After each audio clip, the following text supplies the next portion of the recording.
నేను పోటీ చేసే అవకాశం రావాలని, అదృష్టం నన్ను వరించాలని నేను మనస్ఫూర్తిగా కోరుకుంటున్నానయ్యా.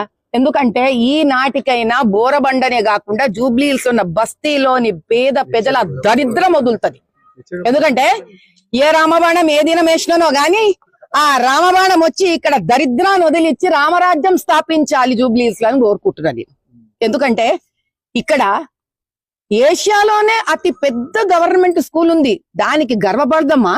లేకపోతే ఇక్కడ గవర్నమెంట్ స్కూళ్ళు ఎట్లా ఉన్నాయి? గవర్నమెంట్ స్కూళ్ళల్లో ఎవరు చదువుతారు? ఆర్థికంగా వెనుకబడ్డ వాళ్ళు చదువుతారు, బీద పిల్లలు చదువుతారు, పస్మంత ముస్లిం పిల్లలు చదువుతారు, మన ఎస్సీ ఎస్టీ అన్నదమ్ముల పిల్లలందరూ అక్కజెళ్ళల పిల్లలు చదువుతారు ఇక్కడ. కాబట్టి నాకు ఒక్కటే ధ్యేయమయ్యా, పండ్ల బండి పెట్టుకునేటోడు మామూలు ఇవ్వకుండా పండ్లు పెట్టుకునే దినం ఇస్తామా ఇయ్యమా?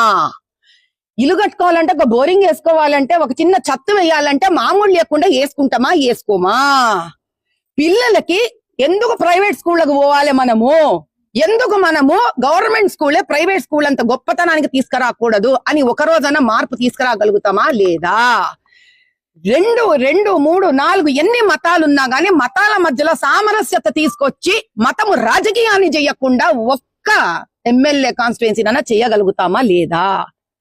ఇన్ని వాగ్దానాలు చేస్తారు మొత్తం జర్నలిస్ట్ ప్రపంచానికంతా. ఒక్కసారైనా నిజంగా జర్నలిస్ట్ ప్రపంచానికి ఒక 1 బెడ్రూమ్ 2 బెడ్రూమ్ ఇల్లు కట్టియగలుగుతామా లేదా? హాస్పిటళ్ళని గవర్నమెంట్ హాస్పిటల్ మురుగువాసనలు చేసుకుంటా ప్రైవేట్ హాస్పిటల్ కు దోలిస్తున్నా పెద్దవాళ్ళందరము కనీసం ఒక్క నియోజకవర్గంలోదైనా బీదవాడికి మధ్యతరగతి కుటుంబానికి ఒక నిజమైన హాస్పిటల్ వానికి ఇస్తామా లేదా? ఈ ప్రశ్నలకు జవాబు ఇవ్వడానికి నాకు టికెట్ ఇస్తే గెలుచుకుంటే ప్రశ్నలకు జవాబు ఇచ్చి చూపిస్తాను.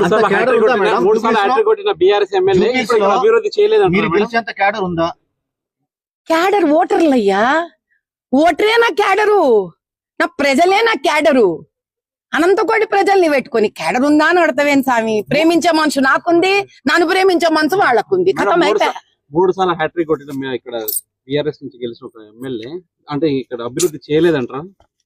నేనేం చెప్పక్కర్లే, నువ్వు నీ కెమెరా తీసి ఇట్లా రోడ్డు మీద చూపించుకో, నీకు అర్థమైపోతుంది. ఎందుకయ్యా మనకి మాటలు ప్రూఫ్లు ఉండంగా మాటలు మాట్లాడే అవసరమే లేదు. నువ్వు ఈడ 3 సార్లు గెలుచుకుంటున్నావు.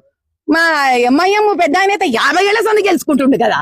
ఎన్నేళ్ళు గెలుచుకుంటే ఏంది? రక్తంలాగా ప్రజల్ని ఇట్లా లాగేంత వరకు బీజేపీ వస్తే మాకు ఇస్తారా? మరి జర్నలిస్ట్ ఇస్తారా?